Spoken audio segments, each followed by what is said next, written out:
Author is funded by the Pacific Northwest Writers Association, supporting writers from pen to publication since 1955. To learn more about the PNWA and their yearly conference, please go to pnwa.org.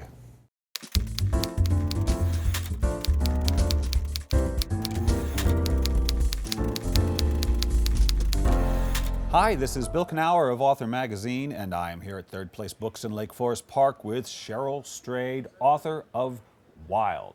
Welcome to Author. Thanks, it's great to be here. So Cheryl, the book is called Wild, Lost and Found on the Pacific Crest Trail. What was lost? What was lost?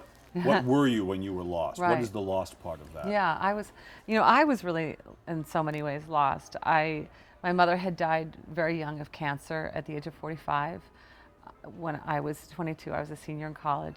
And that really set about in my life this deep grief and series of events that really caused me to self-destruct in a lot of ways.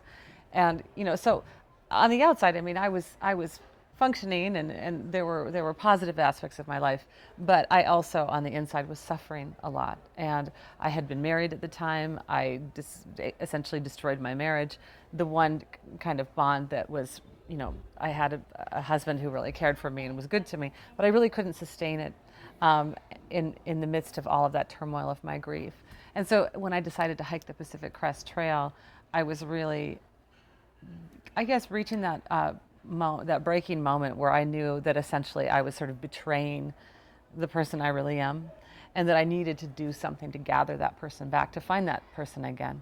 What was interesting was that you began the journey emotionally scarred, and then you set out on it, and to be healed, you were physically beaten.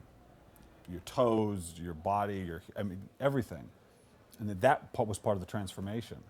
Yes, and it was also, that was a big surprise to me on the trip itself, to really look at the relationship between physical suffering and emotional suffering.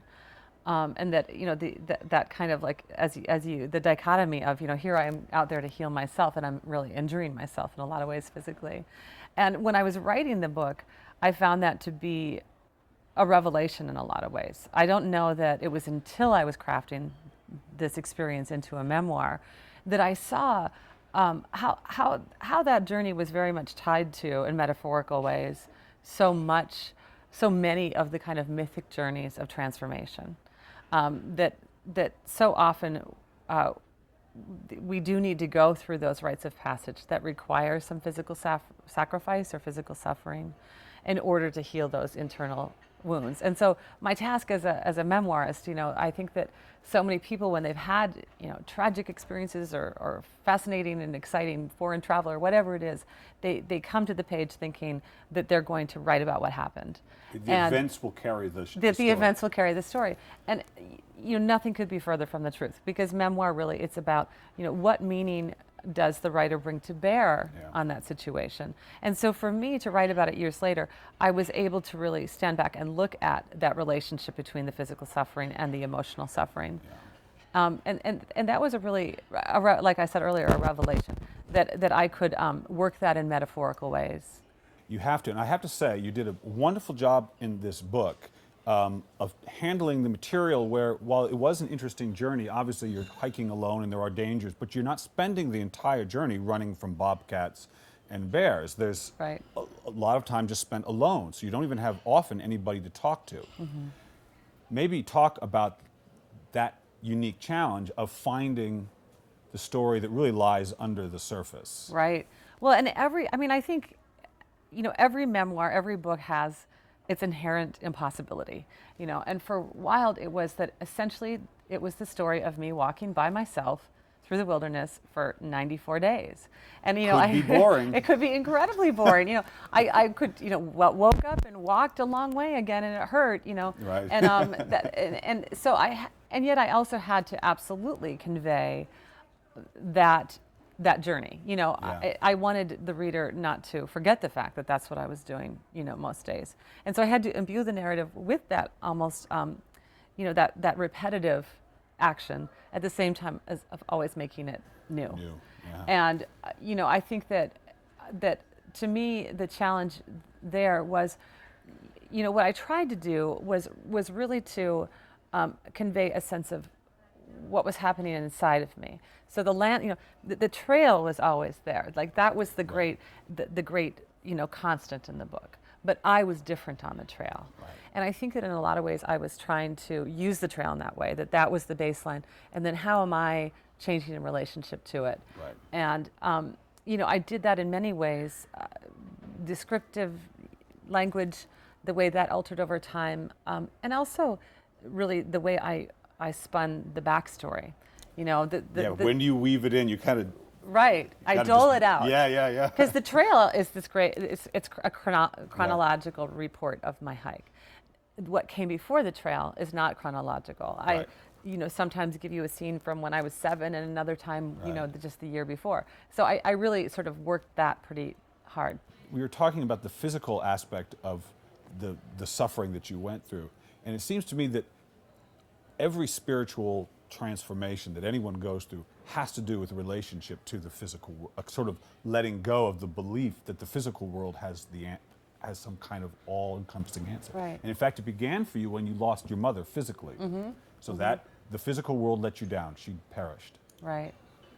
But you can't rely on anything in a way physically. No, you can't. And you were even trying through sex. You were trying through everything Right. physical to gain exactly this, that. and you can't. It's just not there. Yeah, that's really, and I think too. I mean, that's one of the most powerful things I've learned, and I think that's why death is so profound, and maybe birth too, because that suddenly, when in birth somebody has materially entered the world, Right. and in death they've left, but they don't leave us. My mother always is That's with right. me, and there's a scene in Wild where I recount spreading my mother's ashes, and I take the last of the ashes that are really like these pebbles I can see that they're like bones, Yeah. and I cannot release her physically. I can't. I'm not ready to. So I Right. swallow them, and I think that in so many ways I was too weak then to let go of the material, and so much about Wild was coming to terms with the fact that I could carry my mother within me, and that I had the strength to do that, but it requires a lot from us to let Yes. go of that. Yes, it does. It does. But think about this. It's so interesting with death. My mother's not dead, but she lives in Rhode Island. Well, I said, I don't have her here. She's not here with me, but I can feel her within me. Yeah. And if she were dead, I would feel her I mean, I know that I would long for her, and I would tell me, Right. but it would be the same thing, wouldn't it? We have people we love with us all the time. Right. But then they die and it changes, supposedly, but it really, in many ways, doesn't. Right. I don't think. Well, it doesn't. It's so interesting to me. When I don't know if you've had this experience where you find out an old friend who you've lost touch with. Right. You find out that he or she has died. Yeah. And there's this profound feeling, even if you hadn't spoken to them for years. I've had that, yeah. They're gone. Right. And they're gone in a way that they weren't before. Yes. And I remember feeling when my mom died when I was 22, and most of my peers had not lost a parent then. Right. And so the losses they were experiencing were like breakups, Right. romantic breakups. Right. And a lot of times they would say to me, well, I know how that heartbreak is right. And I would become infuriated with them because actually they didn't know. There's a difference between a breakup and a death. Yes. And because that's the end of the relationship as sort of we commonly define relationships. But what I learned is, that I had to go on and continue having a relationship with my mom in her death. Yeah. I had to learn from her relation to me without her being present. Right. And I could write a whole other book about that. Well, perhaps you will. Yeah. So I want you to finish this sentence for me. If writing has taught me anything, it has taught me what? Resilience. Resilience. Resilience. Just like the trail taught you that, didn't Exactly. That it's funny. You finished my sentence. I was gonna say it's very similar to me. The writing process, and that process of the hike. Yeah. That I think that both things are very much about each day saying, okay, I'm going to do my work today. I'm going to do my best work. And sometimes that you're going to fail at that. And sometimes you're going to succeed. But the next day you're still going to do that same thing. And writing is this endeavor that you have to have a long-term vision. You're probably not going to be successful on day one, and if you are successful on day one, it's a fluke, and you won't be successful on day 30. And so it is this sort of lifelong journey. And writing has taught me how to stay with it, and to not get to not let those exterior things define me so much. Whether it be success or failure, and so to always come back. Resilience is about coming back to it. And I always want to come back to my work and to stay true to that vision, that little girl inside me who wanted to be a writer.